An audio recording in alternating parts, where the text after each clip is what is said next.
Hey, it's James. Welcome back to the channel. So glad you could be here with us. We are going to cover Matthew 28, 1 through 10. So let's get right to the text. Now, after the Sabbath, towards the dawn of the first day of the week, Mary Magdalene and the other Mary went to see the tomb, and behold, there was a great earthquake. For an angel of the Lord descended from heaven and came and rolled back the stone and sat on it. His appearance was like lightning, and his clothing white as snow. And for fear of him, the guards trembled and became like dead men. But the angel said to the women, "Do not be afraid, for I know that you seek Jesus who was crucified. He is not here, for he has risen. As he said, come and see the place where he lay." Verse 7. Then go quickly and tell his disciples that he has risen from the dead. Behold, he is going before you to Galilee. There you will see him. See, I have told you. So they departed quickly from the tomb with fear and great joy, and ran to tell his disciples. And behold, Jesus met them and said, "Greetings." And they came up and took hold of his feet and worshipped him. And Jesus said to them, I don't know why it's doing that. Then Jesus said to them, "Do not be afraid. Go and tell my brothers to go to Galilee, and there they will see me."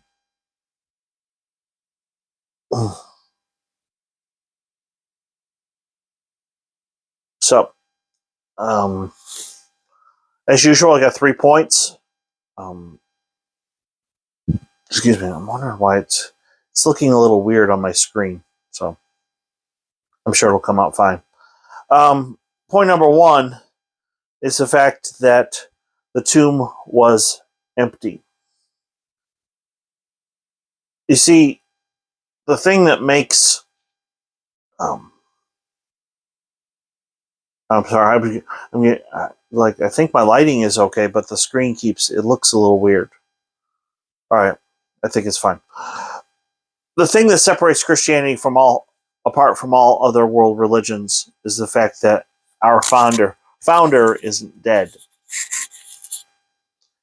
Now, some people don't like that. They'll talk about how Jesus was a great teacher and all, but truth is, he's alive, and he's sitting at the right hand of the Father. So,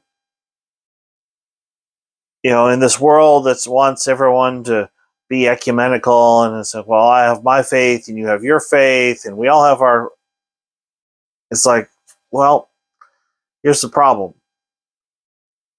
And you can look it up. There's an article done by the I forgot what film it was, but just Google 55 prophecies about Jesus, and you will see this article. It's got the prophecy that was in the Old Testament and the fulfillment in the New Testament. So it wasn't just a good story about a nice guy who taught good things and he wanted us to all get along.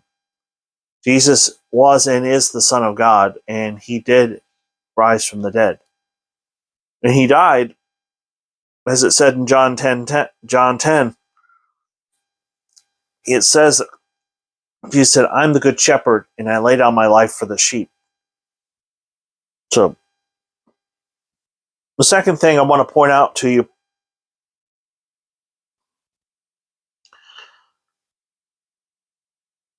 is that these angels, the guards fainted. But these angels were the ones to tell the 2 women who, and by the way, in other accounts of the gospel, it says that they went there to take care of his body. But they had to tell them this wonderful news, because obviously if they had gone to the tomb and there was just no body there, they would have assumed somebody stole the body. So this was so important for them to understand that God actually sent angels to tell the ladies what had happened. That's how important this is. And the third point kind of goes with the first one, in that when they saw Jesus, they worshiped him. He wasn't just a good teacher. He wasn't just a nice guy who wanted us to love our neighbor, and loving God and loving your neighbor is important. Obviously, it's the most important commandments that Jesus said. It was in Matthew 22:37 through 40. But he's more than that. And anybody who comes in encounter with this video and you read the Gospels, you have to understand it. As one famous theologian said a long time ago, he's either Lord, liar, or lunatic. He made claims on he was divine. So, how do we know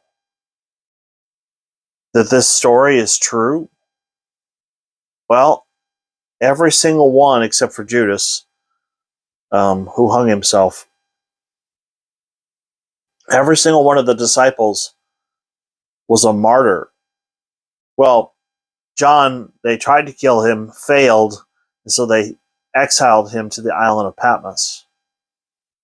But 11 of the 12 disciples were martyrs for the faith.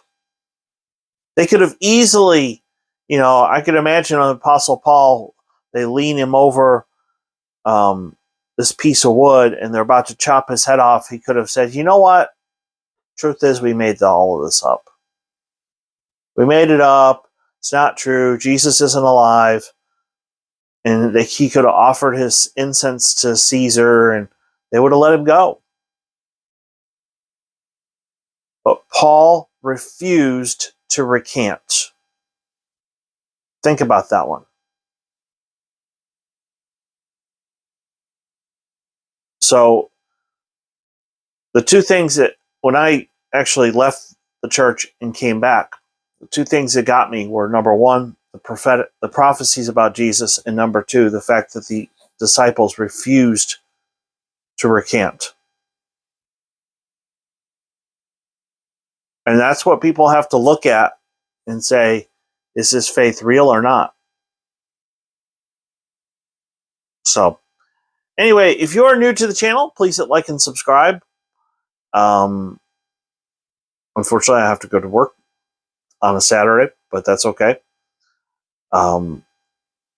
Tomorrow, God willing, I will do the podcast, and I'll put information about that right here. There are other lessons that I've already done from Volume 2 of Nick Needham's book. If you haven't had a chance to listen to them, I highly encourage you to do so. This is a great book. I think a lot of Christians, myself included, we know history up until the time of St. Augustine, about 400, and then we pick up from 1600 on, 1500 on with the Reformation. But the stuff that happened in between is very important. And I think people need to know about that stuff. So, I hope you have a great weekend. And God willing, I'll see you tomorrow, or you'll hear my voice tomorrow on the podcast. So, until then, I hope you have a great day. And as always, I tell my subscribers, I love you guys. And I'll see you later.